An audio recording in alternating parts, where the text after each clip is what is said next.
I'm about to run through 5 of the most painful ways that I see Google Ads accounts failing. When clients come to us looking for our help, these are one of the reasons that they may be failing in the first place. I'm going to roughly order this in terms of the most painful to the end. So make sure you do go all the way through, because the last one in particular is the one that's really the number one reason I'd suggest why most often somebody is not finding success with Google Ads.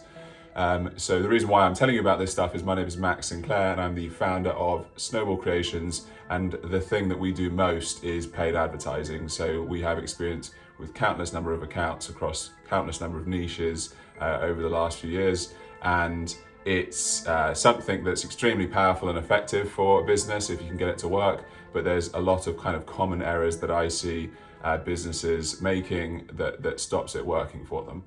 So number one, not having enough budget to start with. So you do need the cash. You need kind of some basic levels of amounts to be able to test effectively. So if you only have like £100 to spend and you're trying to run Google Ads, as a quick example, let's say you have a £100 budget, and what you always want to be thinking about with Google Ads is the cost per click. So how much does it cost to get one person to click on one of your search campaigns or shopping campaigns to go to your website and make an inquiry or make a purchase? And so let's say, for example, a lead campaign could very possibly end up costing you £5 per click if you're in a high ticket item sale. So if you have a £100 budget, you're only going to get 20 clicks for that. There's a lot of value in each click, and as long as you do a good job, each click is very much likely to make you a profit if you have enough of them. But just to show you as an example, £100 would only get you 20 clicks. So if you have £100 over an entire month, and we're trying to figure out, like, let's say it might be 50 to 100 different keywords, and you only have 20 clicks that you can afford across those 50 to 100, that means most of them are not even going to get a click. So how can you judge which ones are good and which ones are bad when they've barely even had one click over the entire month of testing? So over an entire month with £100, you're not going to find out anything, essentially. So there is some minimums. What I'm going to do is link to another video which I've done, which was specifically for that. So it's how much budget do you actually need to start paid advertising. I cover Google, I also cover Facebook and LinkedIn in that as well. So I'll link that video to go into more detail on that. Number two is going too tight with the keywords. So a very common thing, which I know I did when I first started Google Ads, was to think, I'm going to be really smart and go super, super niche. I'm going to go into, let's just say, we're doing an eco product company website and we're trying to sell silicone lids as an example, as like a niche random thing. If you were doing that particular thing, you might start and say, actually, I only have a small amount of budget, so I'm going to go super targeted. So I'm not going to use the keyword silicone lids. I'm going to use the keyword silicone lids for £13.95 from a UK store. Like, that's a really massively long keyword. So, but you're like, oh yeah, but if somebody does search for that, that's going to be spectacularly precise for my exact product in this exact situation. And so you might think that customer is better, and all you have to do is do lots of these very niche kind of keywords.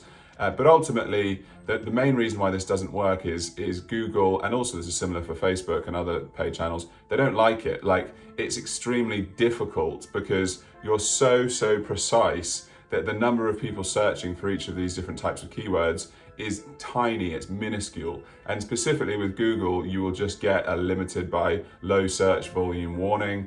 And you can have those running, but generally speaking, they're pretty much dead weight very often, and you're not going to get much out of it. And so it's better to be slightly broader, still very much trying to be as targeted as you can, but making sure that there is some decent search volume there, so you don't get that warning too much.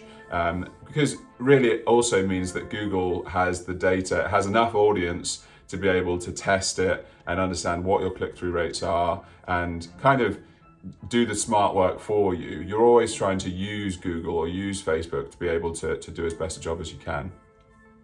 Number three, starting the ads before your business is actually ready. So actual product market fit. So I made this mistake with my first business. I actually mentioned this in another video I did, the most common mistakes founders make.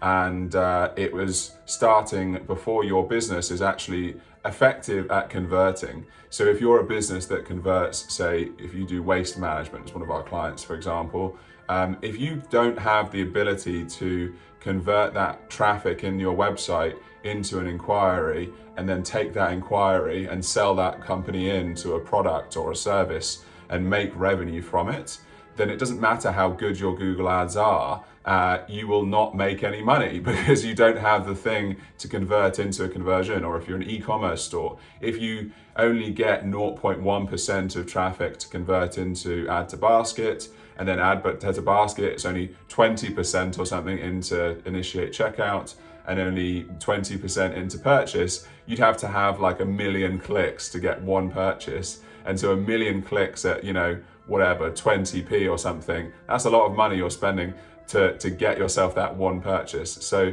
it's important to make sure you have figured out product market fit before investing in something like paid advertising.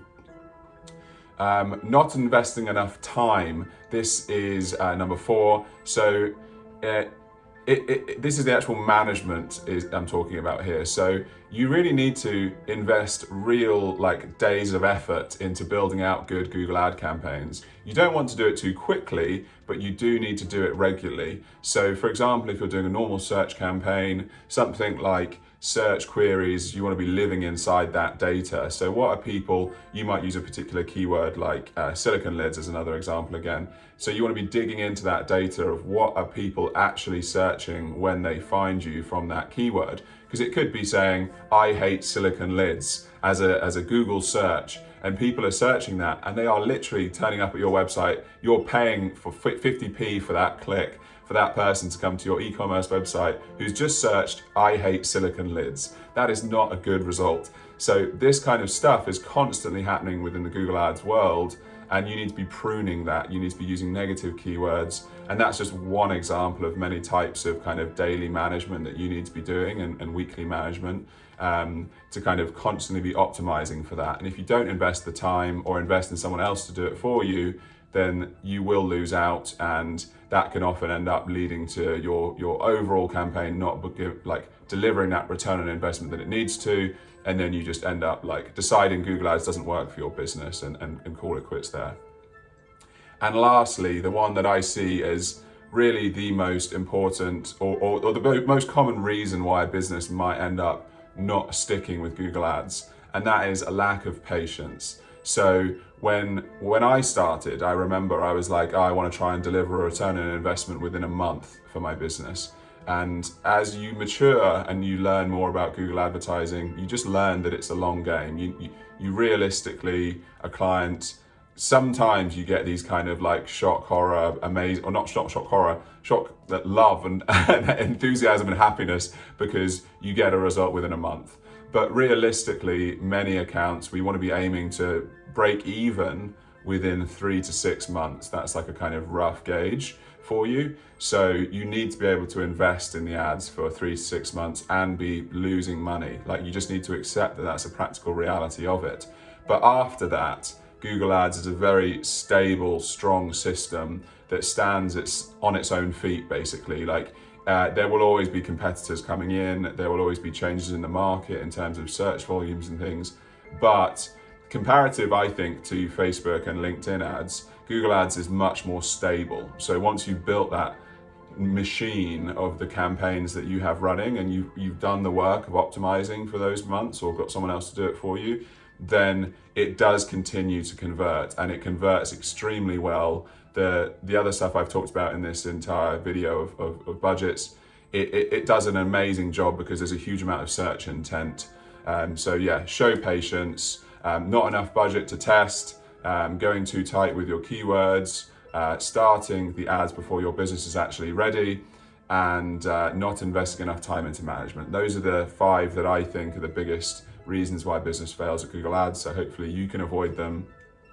I will link to the other video I mentioned in this. Hopefully you found this useful, and I wish you luck. If you need some more professional help, then feel free to email me, max@snowballcreations.com.